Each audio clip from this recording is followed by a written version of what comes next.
Welcome back to the next episode of Magical Moments. We're here in the lobby of the theater where we're getting ready for a cabaret and dinner. Looking forward to that. This episode is about an extraordinary woman. She was in our very first production. She not only was nominated for the Carbonell, but she won the Carbonell for her portrayal of Mother Abbess. She commanded your attention, and she's a Tony Award winner in our book. Please welcome Lourelene Snedeker. Hi, I'm Lourelene Snedeker, and I've been an actress and a singer in the South Florida community for, okay, wait for it, almost 40 years. I don't know too many people who can say that.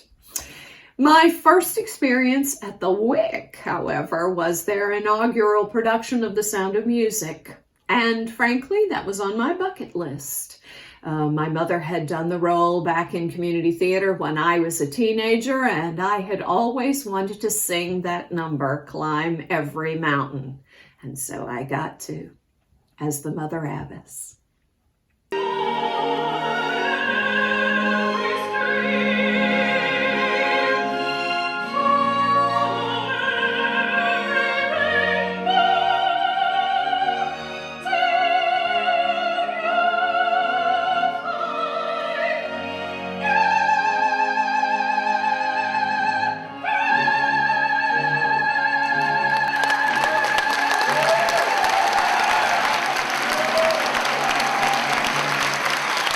It was really my first opportunity to meet Marilyn, who, believe me, is a powerhouse.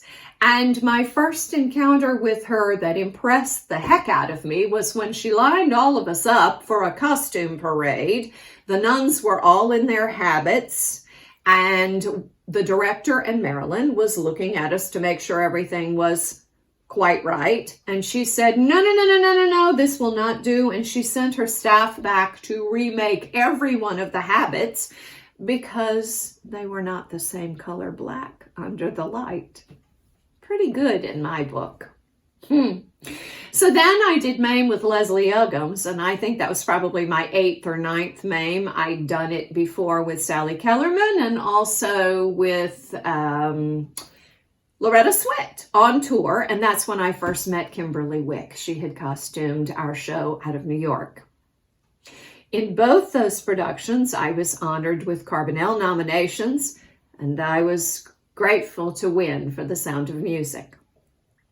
Then I went to visit Marilyn at one point when I was on vacation and popped into her office, and she said, "What are you doing?" I told her that I was visiting and just hanging out, and she said, "Sit down." And I ended up doing the understudies of 4 people in Jerry's Girls. So I had to learn every piece of music, everybody's parts, everybody's dialogue, and everybody's feet, from a 20-year-old to a 60-year-old.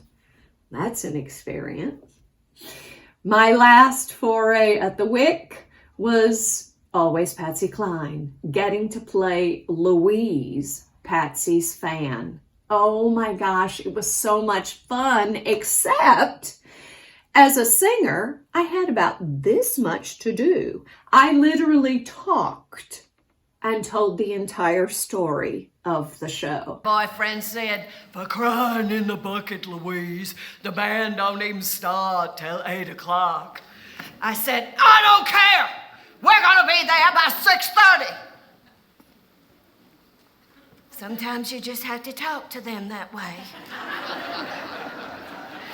Oh, incidentally, I was wearing my yellow cowgirl boots and my yellow and black cowgirl skirt that fit me like a glove. Woo!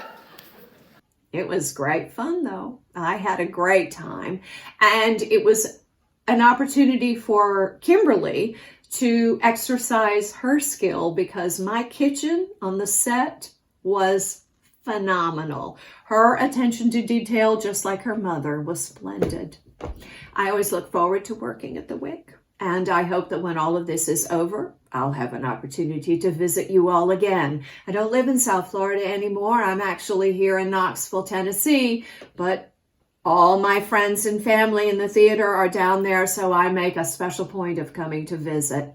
So I look forward to seeing you all again, and meanwhile, be safe. And I hope you're having a lovely time visiting your own friends and family in our lockdowns. Bye-bye. Well, this incredibly brilliant woman is just one of the finest actresses in South Florida. And when Lourelene was cast as Louise in Always Patsy Cline, I just knew in my heart that she would portray Louise in the quirky, kind of silly Texas way she should be portrayed, but also with a lot of heart, and that is exactly what she did.